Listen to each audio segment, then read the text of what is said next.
Hey, I'm Katie with WTI, and as a part of the Tiny Shower Club, finding this corner stool by Rohkex was a total game changer for shaving my legs in the shower. We have a gorgeous shower, but it is itty bitty, and I was really getting sick of putting my foot up on the wall in order to brace myself to shave my legs. This corner stool is nice and small, but very sturdy. It has a really great look to it. I love that I did not have to sacrifice the style of my bathroom just for the convenience of having a stool.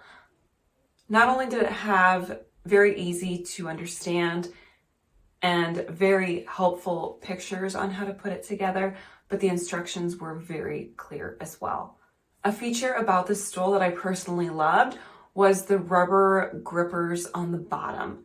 This not only helps your stability in the shower, it keeps it from sliding around, but they're also adjustable for the height. One of the grippers actually sits on our drain, which is much lower than the rest of our shower. So I was able to unscrew it and adjust the height so that it stays perfectly level. It's also very easy to wipe down and clean.